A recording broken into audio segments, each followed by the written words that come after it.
Hoy vamos a continuar con la segunda carta de Timoteo. Bueno, el tema general se llama Principios del Liderazgo Cristiano, que es un estudio basado en las cartas pastorales, primera, segunda de Timoteo y Tito. Y hoy iniciamos con la segunda carta de Pablo a Timoteo. Y esta es una introducción, voy a dar 2 horas de clase hoy. Esta es una introducción solamente a la segunda carta de Timoteo. Si quieren ponerle ahí el título, Introducción a la segunda carta de Pablo a Timoteo.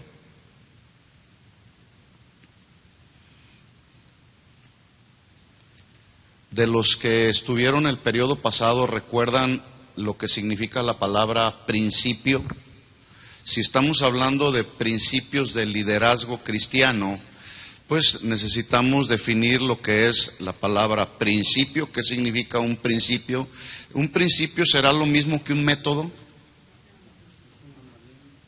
Un mandamiento son reglas, normas, leyes que se deben cumplir con el fin de lograr un propósito. Entonces, la definición de un principio, para los que anotan, es una regla, es una ley que se debe de cumplir o seguir con el fin de lograr un propósito. En este caso, el propósito que buscamos lograr es conocer los principios que la Biblia establece acerca del liderazgo cristiano. Necesitamos conocerlos. Para conocer los principios del liderazgo cristiano, ¿qué libro es el libro que debemos consultar? Pues la Biblia, obviamente. Ahí están establecidos los principios para ser un buen líder cristiano, ¿verdad? Porque, bueno, un buen líder de una empresa pues busca otra fuente de información para cómo desarrollar su liderazgo en otras actividades. Pero para el líder cristiano, el manual es la Biblia, ¿de acuerdo? Entonces, buscamos a través de esta clase conocer los principios que la Biblia establece acerca del liderazgo cristiano. Los 18 temas que tratamos en la primera carta son principios que Pablo estableció, ¿verdad? ¿Hay que confrontar el pecado, sí o no? Sí, este es un principio que se tiene que buscar. Entonces, hago la pregunta nuevamente. ¿Es lo mismo un principio que un método? No. Por ejemplo, hay un principio universal establecido en la Biblia, que Jesús lo estableció. Id y predicad el Evangelio. ¿Cuál es el principio? Predicar el Evangelio. Sí. Pero hay diferentes métodos. Hay gente que predica el Evangelio en una plaza, por ejemplo, ¿verdad? Hay gente que predica el Evangelio a través de folletos. Hay gente que predica el Evangelio a través de campañas multitudinarias. Los métodos varían, pero el principio no cambia, ¿sí? Debemos todos predicar el Evangelio. Unos lo hacen de persona a persona. Hay quienes predican con el ejemplo. Esa es una buena manera de predicar el Evangelio, con el ejemplo, ¿verdad? Entonces, no es lo mismo un principio que un método. Los principios, esos no cambian, están aquí en la Biblia, ¿sí? Ahora que andaba por allá en el viaje que hice, escucho mucho, no sé si ustedes se han dado cuenta de lo siguiente. Ando buscando una iglesia de sana doctrina. ¿Sí han oído eso? Y ahora ya estoy en una iglesia de sana doctrina. Bueno, la pregunta es la siguiente. ¿La doctrina ha cambiado? No. Los ministros, los servidores son los que han cambiado y obviamente han cambiado la doctrina. Pero la doctrina no ha cambiado, ahí ha estado, siempre, en la Biblia, ¿verdad? Y Jesús dijo, el cielo y la tierra pasarán, pero mi palabra no pasará jamás, ¿verdad? Entonces, la doctrina ahí está y ha estado desde siempre. Más bien, los ministros, los predicadores, los cristianos, hemos cambiado y torcido la doctrina, pero la doctrina ahí ha estado, ¿verdad? Por eso es importante mantenernos en los principios que rigen la vida de un ministro, principios de un líder cristiano. La siguiente pregunta que debemos recordar para los que ya estuvieron, pero para los que no están, la segunda pregunta que debemos responder es: ¿qué es liderazgo? Ya vimos lo que es un principio, reglas, leyes que se deben cumplir para lograr llegar a hacer un propósito. Pero ¿qué es un liderazgo? ¿Qué hace un líder? Un líder influye sobre otras personas, en el carácter de otras personas. Estamos hablando de un líder cristiano, ¿verdad? Y lamentablemente hoy hay tanto influencia buena como influencia mala, ¿verdad? Entonces, el liderazgo son las habilidades, virtudes, el carácter de un individuo que está dispuesto a influir sobre de otros en la forma de ser, en la forma de pensar de otras personas, con el fin de que el grupo, la congregación, trabajen, logren las metas y se cumplan los propósitos. Eso es, así a grandes rasgos, lo que es un liderazgo. Bueno, ya hemos mencionado que a pesar de muchos seminarios que se ofrecen hoy sobre liderazgo, interminables libros, revistas, hay mucho material impreso que habla del tema, pero sigue existiendo, a través de los años, sigue existiendo un profundo vacío y un concepto equivocado respecto a lo que realmente es el liderazgo cristiano. Y como hay tanto material, pero de todo ese material poco se aplica, ¿verdad? Entonces, la realidad en la que nos encontramos, que esto ya viene pasando desde hace mucho tiempo, es que nos encontramos en una crisis de liderazgo cristiano. No sé si se habían dado cuenta de eso. Hay una crisis en el liderazgo cristiano. Cada quien está predicando lo que quiere. Cada quien está desarrollando la obra del ministerio como quiere. Hay personas que dicen: sí, yo sé que lo que estoy predicando no es la verdad, pero bueno, eso es lo que la gente quiere escuchar. Y predican lo que quieren, ¿verdad? Hablan de lo que quieren, manejan la iglesia como quieren, no como dice Dios. Entonces, a pesar de tanto material que hay a nuestro alrededor, material escrito, seguimos teniendo una crisis del liderazgo cristiano. La pregunta es: ¿por qué? Porque no nos hemos establecido en los principios, ¿sí? En los principios que rigen un liderazgo cristiano. Y bueno, estas epístolas pastorales, ¿saben lo que significa la palabra epístola? Es una carta, así de simple, ¿verdad? La designación de primera y segunda de Timoteo y Tito como epístolas pastorales se dio a través de Tomás de Aquino en un inicio, así Tomás de Aquino las definió como cartas pastorales. Finalmente, un escritor cristiano desarrolló todo un comentario dándole a estas cartas pastorales, primera, segunda de Timoteo y Tito, dándoles el nombre de cartas pastorales, precisamente, que hasta el día de hoy la mayor parte de los expositores de la Biblia la han considerado así, cartas pastorales. Y es que este punto de vista pastoral se justifica el nombre así, cartas pastorales, porque Pablo está enviando estas cartas a Timoteo y a Tito. Timoteo, que era el pastor de la iglesia en Éfeso, y Tito en la iglesia de Creta.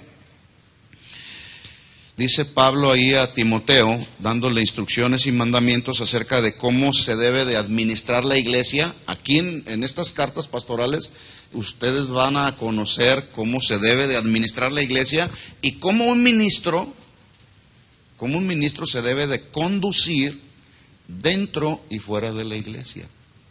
Porque a veces en la iglesia todos nos vemos bien espirituales. Y está bien, hay que hacerlo así, que es la iglesia. Pero allá afuera, ese es el punto. Miren lo que dijo Pablo a Timoteo en 1 Timoteo 3:14. Si no alcanzan a abrir rápido su Biblia, anoten ahí solamente los versículos. Dice Pablo a Timoteo en el capítulo 3 de primera carta, versículos 14 y 15. Esto te escribo, aunque tengo la esperanza de ir pronto a verte, pero si tardo, o para que si tardo, sepas cómo debes conducirte en la casa de Dios, que es la iglesia del Dios viviente, columna y baluarte de la verdad. Esta expresión columna y baluarte de la verdad tiene que ver con que las verdades de Dios sostienen la iglesia del Señor, ¿verdad? Pregunta, ¿dónde estaba Timoteo cuando recibe esta carta? ¿Andaba de evangelista por ahí? ¿Dónde estaba? Estaba desarrollando su función como pastor de la iglesia de Éfeso. ¿Dónde estaba Pablo? Pablo estaba encarcelado, ¿sí? En la primera carta habla de que Pablo estuvo encarcelado un tiempo en Roma. Era un encarcelamiento domiciliario, no estaba detrás de una celda, estaba en una casa rentada, ¿sí? De ahí podía interactuar con la gente que lo buscaba, ¿verdad? Pero al final de cuentas estaba encarcelado en un domicilio, no tenía la libertad que se suele tener. Pero cuando escribe la segunda carta, ahorita lo vamos a ver, cuando escribe la segunda carta, sigue encarcelado. Ya lo habían dejado libre, pero el Imperio Romano lo vuelve a tomar cuando escribe la segunda carta. Entonces, Timoteo está desarrollando su función como pastor en la iglesia de Éfeso, mientras Pablo está encarcelado. Y ahí le escribe esta segunda carta. Vamos a ver a continuación un poco del contexto histórico, que era lo que estaba pasando. Pablo fue hecho, como ya lo mencioné, libre de su primer encarcelamiento romano por un periodo muy corto, y en ese periodo corto que fue libre Pablo fue cuando escribió la primera carta a Timoteo y la de Tito.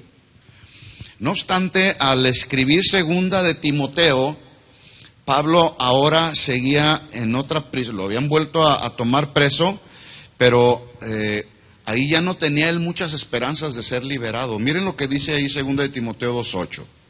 Dice, acuérdate de Jesucristo del linaje de David, segunda de Timoteo 2:8, del linaje de David, resucitado de los muertos conforme a mi evangelio, versículo 9, en el cual sufro penalidades hasta prisiones a modo de malhechor. Es decir, a Pablo lo tenían como un hereje y lo agarraron los romanos y lo encarcelaron, ¿sí? Pero miren lo que dice al final del versículo 9. Sí, yo puedo estar en prisiones, pero la palabra de Dios no está presa. ¿Qué significa esto?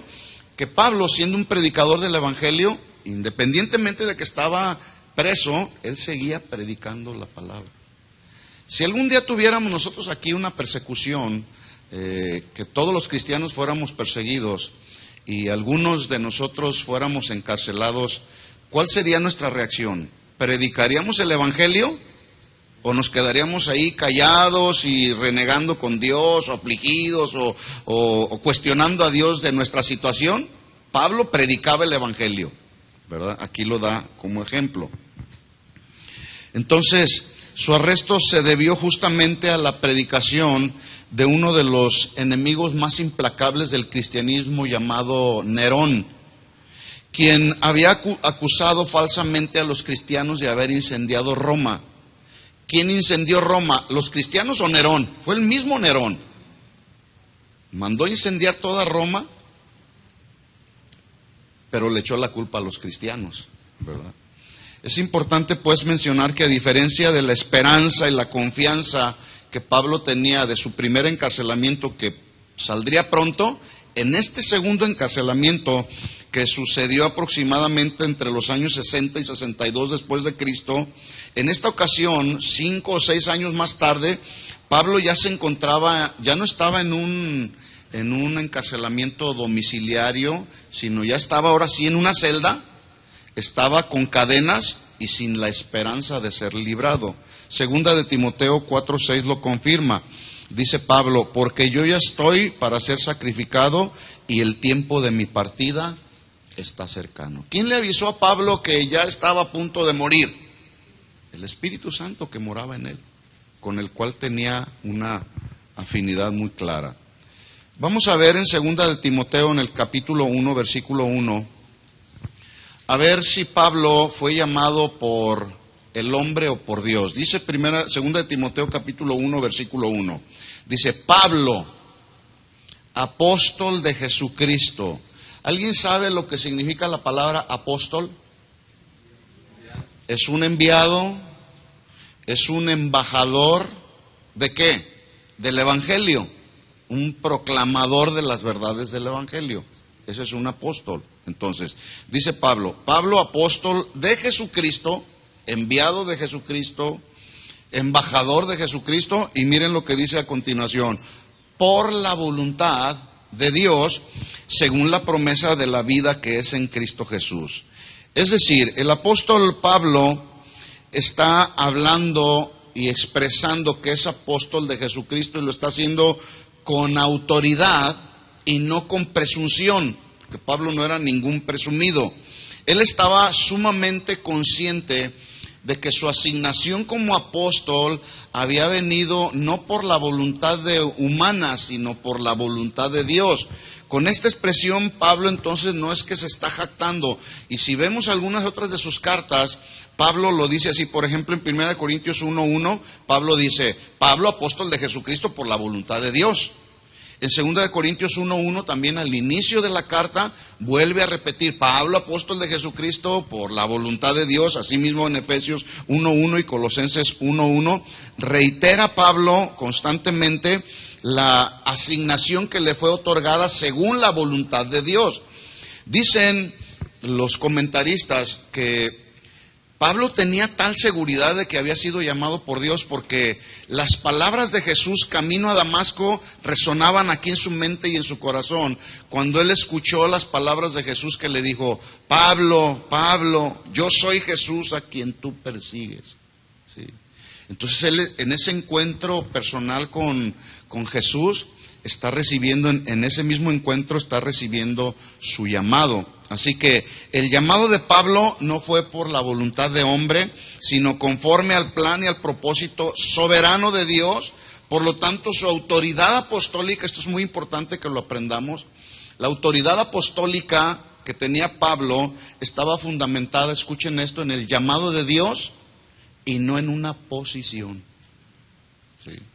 Hoy hay quienes, en lugar de ser llamados por Dios, ellos mismos se autonombran apóstoles, pastores, evangelistas, maestros, profetas, ¿sí? Pero ellos mismos se están autonombrando, ¿verdad? Y ahora con ustedes el apóstol fulano de tal y el profeta fulano de tal. Y esto abunda como no tienen idea. Entonces, si estamos hablando de principios, aquí entonces establecemos un principio. Dios es el que llama y no el hombre. Ese es un principio que no se puede cambiar. Dios es el que llama al ministerio y no el hombre. Hay un pensamiento que alguien dijo por ahí, que Dios no llama perfectos, pero sí perfecciona al que llama. ¿Lo entendió? Si no, se lo voy a repetir. Dios no llama perfectos, pero sí perfecciona al que llama. Y nosotros somos llamados por Dios, pero también Él nos va perfeccionando día tras día. Así que el obrero cristiano de cualquier época encontrará, especialmente en la segunda carta de Timoteo, instrucciones, exhortaciones que son sanas para el ministerio y que inspirarán al verdadero obrero cristiano a mantenerse en un fervor, en un celo y en una devoción en la labor ministerial. ¿Dónde encontramos esas instrucciones y exhortaciones? En 1 y 2 de Timoteo, principalmente en la segunda carta. Por esta razón, estas cartas pastorales deben de ser enseñadas en la iglesia, deben de ser compartidas, pero además hay algunos maestros que las han enseñado dándoles el nombre de cartas misioneras, porque llevan en sí misma una misión. Algunos otros las han enseñado como cartas personales.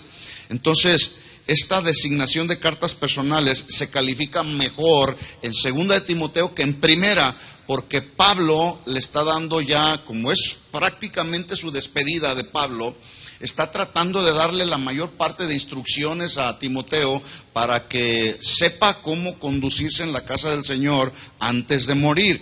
En esta carta Pablo está muy consciente de que los fines de su día están por terminar. Por lo tanto, le está entregando a Timoteo no el manto apostólico que tenía Pablo, sino el manto pastoral en el cual Timoteo había sido llamado. Y entonces le hace una serie de recomendaciones y le da una serie de consejos que estaremos estudiando con mayor detalle. Y prácticamente en esto que voy a mencionar va a consistir todo este estudio de esta segunda carta. Estos son más o menos los temas que estaremos tratando, que no es otra cosa más que los consejos que Pablo le dio a Timoteo. Número 1, por ejemplo, Pablo anima a Timoteo y le dice: aviva el fuego del don de Dios que está en ti. Segunda de Timoteo 1:6 está esta instrucción. Dice Pablo a Timoteo: te aconsejo que avives el fuego del don de Dios que está en ti por la imposición de manos. Entonces, ¿qué tenemos que hacer, hermanos? Avivar ese fuego del don de Dios que cada uno de nosotros tenemos.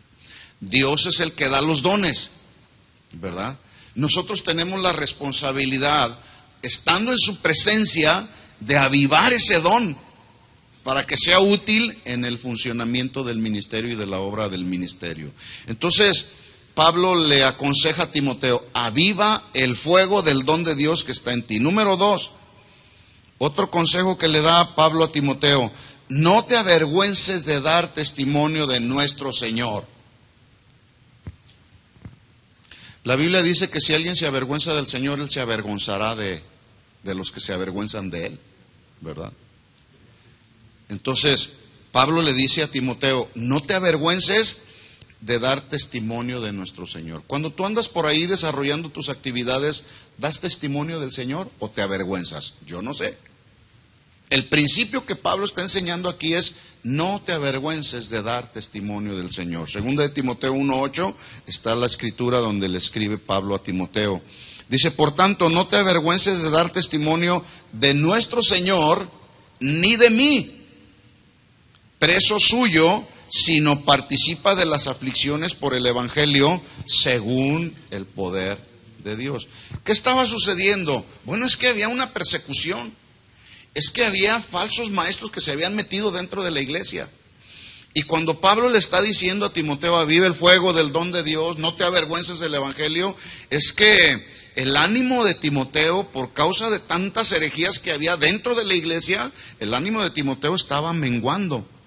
Pero miren la labor de un padre espiritual que debe de hacerse a los hijos espirituales: animarlos, exhortarlos, como lo hace Pablo a Timoteo. Número 3. Ahora en 2 de Timoteo 1:13, Pablo desafía a Timoteo a retener la sana doctrina. No basta solamente con tener la sana doctrina, sino hay que retenerla. Por eso es que el día de hoy hay muchas falsas doctrinas fluyendo por ahí, porque hay quienes no han retenido la sana doctrina. Y si estamos aprendiendo principios de liderazgo cristiano, uno de esos principios que ustedes y yo debemos aprender es retener la sana doctrina, no desviarnos para un lado ni para otro. No, ¿qué dice la Biblia? Retener la sana doctrina. Dice entonces 2 de Timoteo 1:13, retén la forma de las sanas palabras que de mí oíste. ¿Qué predicaba Pablo? Sus pensamientos, sus revelaciones, predicaba la sana doctrina. Dice: retén la forma de las sanas palabras que de mí oíste en la fe y amor que es en Cristo Jesús. Guarda el buen depósito por el Espíritu Santo que mora en nosotros. Cuarta recomendación. Ahora viene un ánimo por parte del Padre espiritual a Pablo. Lo anima en 2 de Timoteo 2:1 a esforzarse. Número 4, lo anima a esforzarse en buscar la gracia de Dios para el desarrollo del ministerio. En otras palabras, no podemos desarrollar la obra del ministerio en nuestra fuerza humana. Se requiere de la gracia de Dios.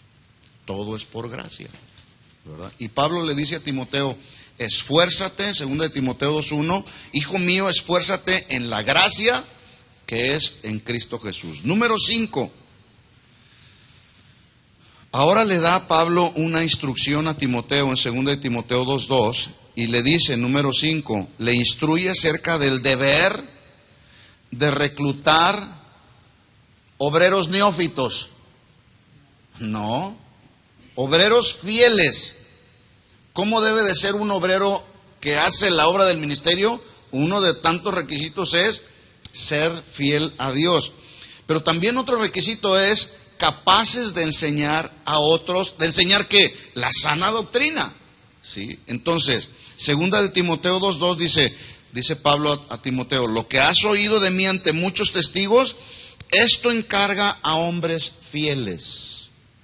Esta palabra fieles ahí se traduce también hombres confiables, hombres y mujeres, desde luego, que sean idóneos para enseñar también a otros. Para enseñar a otros, pues se requiere primero aprender.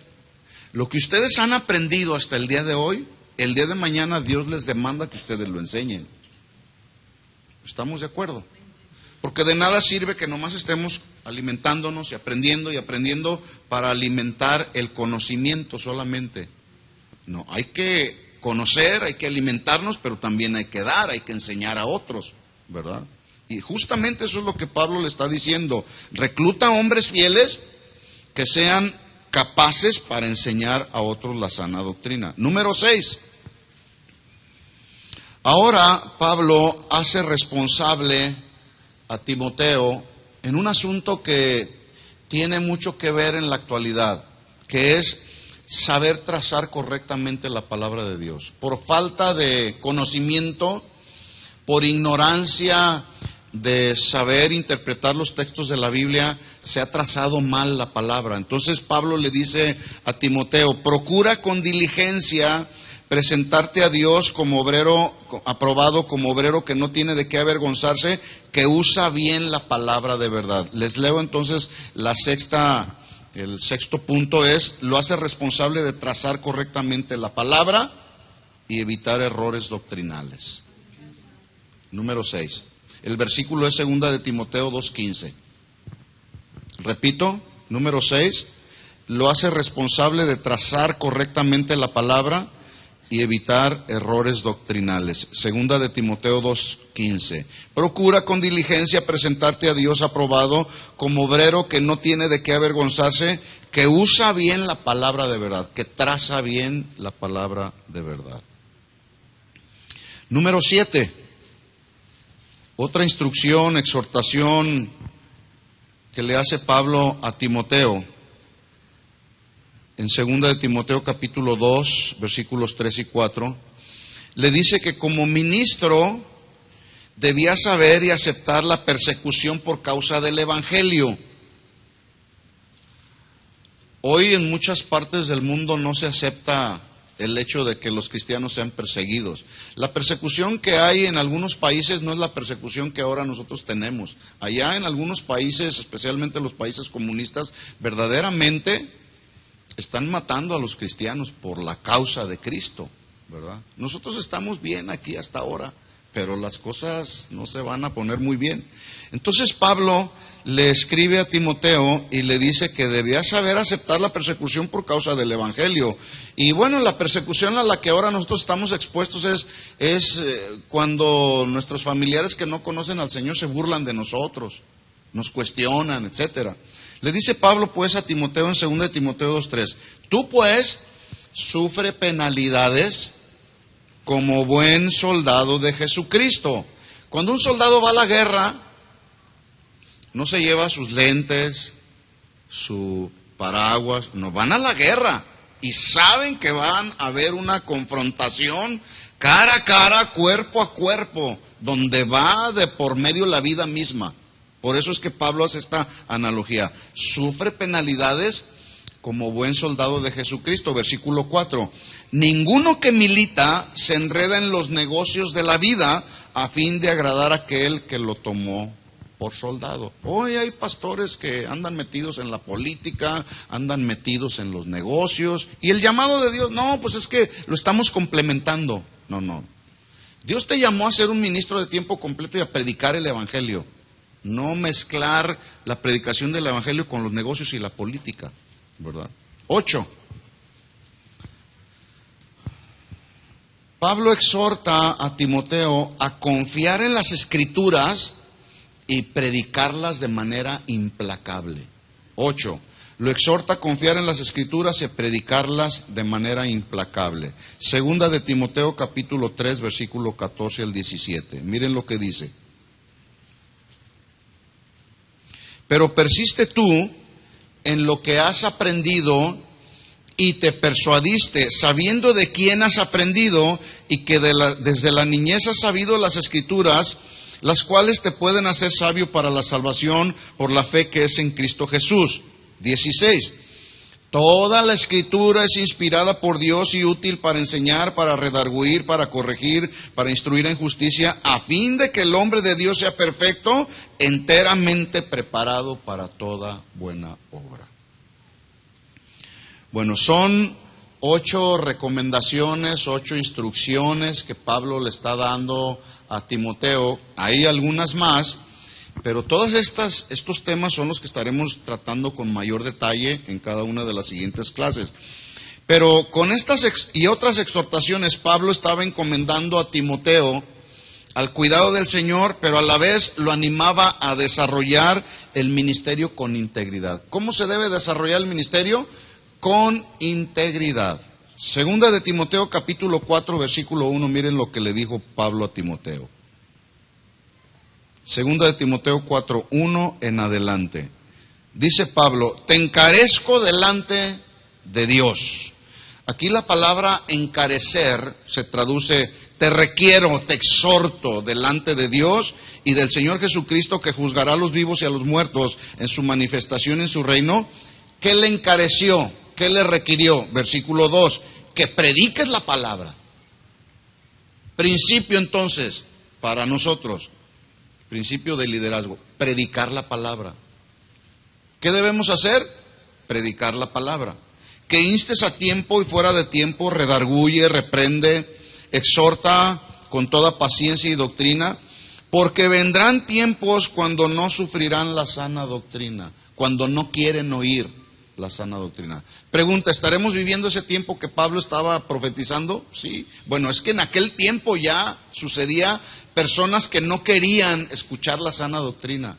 Querían escuchar otro tipo de cosas diferentes a lo que es la sana doctrina. Sino que teniendo comezón de oír, sigue diciendo Pablo, se amontonarán maestros conforme a sus propias concupiscencias y apartarán de la verdad el oído y se volverán a las fábulas. Pero tú, sé sobrio en todo, soporta las aflicciones, haz la obra de evangelista y cumple tu ministerio. Sin lugar a dudas, hablando de quién es el autor de esta carta, pues es Pablo. La escribió Pablo entre los años 67 y 68. Es solamente información que tiene que ver con esta introducción a la segunda carta de Pablo a Timoteo. Esta vez, como ya lo mencioné, Pablo tenía pocas esperanzas de escapar de la condenación, de la ejecución por parte de los gobernadores de Roma, y finalmente Pablo muere. ¿Alguien sabe cómo murió Pablo? ¿Cómo? Decapitado. ¿Por qué lo mataron? ¿Porque no lo querían? Por la causa de Cristo. Sí. Bueno, destinatarios, sin lugar a dudas, hay 2 destinatarios de estas cartas. Uno es Timoteo y el otro es Tito, a quienes Pablo llamó verdadero hijo o amados hijos, verdaderos hijos en la fe. Al escribir Pablo la segunda carta de Timoteo, lo hace justamente en ese encarcelamiento en el que él estaba. Dice segunda de Timoteo capítulo 4 versículo 16. Dice Pablo, en mi primera defensa ninguno estuvo a mi lado, sino que todos me desampararon. Tenía muchos hijos en la fe. Pablo en el desarrollo de su ministerio también empezó a desarrollar y a tener cercano de él colaboradores que le ayudaron en el ministerio. Pero en este momento, dice ahí Pablo lo testifica, todos me desampararon, no les he tomado en cuenta. Pero el Señor estuvo a mi lado, ¿sí? Lo cual es mucho mejor. A veces de repente decimos, me siento solo, pero ¿y Dios dónde está? Dios va siempre delante de nosotros, al lado de nosotros. Si todos los demás te abandonan y te quedas solamente con el Señor, con eso es suficiente, ¿verdad? Pablo lo testifica así. Todos me desampararon, no les he tomado en cuenta, pero el Señor siempre estuvo a mi lado, me dio fuerzas para por mí fuese cumplida la predicación y que todos los gentiles oyesen, así fui librado de la boca del león. Dentro de los propósitos por los cuales Pablo escribe esta carta, más allá de lo personal, hay un trasfondo histórico que debemos de conocer. ¿Qué era lo que estaba sucediendo en el tiempo en que Pablo escribe esta carta, que fue más o menos en la década de los 60 y 70 después de Cristo? La iglesia cristiana de aquellos tiempos estaba teniendo muchos cambios radicales dentro y fuera de la iglesia, ¿sí? ¿Por qué? Porque se habían convertido muchos gentiles, no judíos, judíos y gentiles se habían convertido. Pero esta mezcla de judíos y gentiles estaba provocando divisiones dentro de la iglesia, porque unos traían pensamientos acerca del gnosticismo, por ejemplo. El gnosticismo es la doctrina filosófica que dice que la salvación no la da Jesucristo, sino el conocimiento, ¿verdad? Y creen más que la salvación proviene por el medio del conocimiento que por la obra de Jesús en la cruz del Calvario. Y ese pensamiento se empezó a infiltrar dentro de la iglesia, provocando herejías y provocando divisiones. Por lo tanto, para contrarrestar la marcha de estas herejías dentro de la iglesia, los cristianos tenían que establecerse justamente en la sana doctrina. Y en esta sana doctrina es en la que Pablo está encomendando a Timoteo que desarrolle, predique implacablemente la sana doctrina. Pero resulta que en la práctica a Timoteo le costó trabajo por causa de tanta influencia que había por parte del Imperio Romano.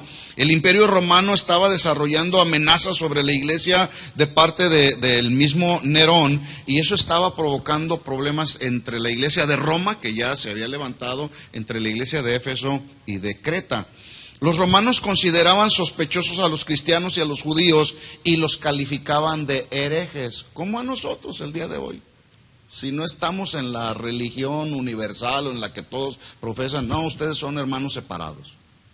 Son unos herejes, porque ustedes no creen en esto y no creen en aquello. Bueno, en aquel tiempo estaba pasando lo mismo. Bajo todo este contexto de incertidumbre, de amenazas, además estaba muy cercana la partida de Pablo, que ya era muy inminente. Le escribe pues a Timoteo para animarle a que fuera participante de los sufrimientos, como ya lo escribió, ya lo leímos ahí, como buen soldado de Jesucristo. Le dice pues entonces en 2 de Timoteo 2:3, sufre penalidades como buen soldado de Jesucristo, y ninguno que milita se enreda en los negocios de la vida a fin de agradar a aquel que lo tomó por soldado. Terminamos entonces esta primera parte de esta clase concluyendo de la siguiente manera con un principio. ¿Qué es un principio? Una regla, una ley que se debe cumplir para lograr un propósito. Entonces, terminamos con un principio. Ser fieles y leales a Dios inevitablemente producirá sufrimiento. Ser fieles y leales a Dios o en el servicio a Dios inevitablemente producirá sufrimiento. ¿De acuerdo? Entonces, esta es pues la introducción a la segunda carta a Timoteo. Vamos a tomar un pequeño receso.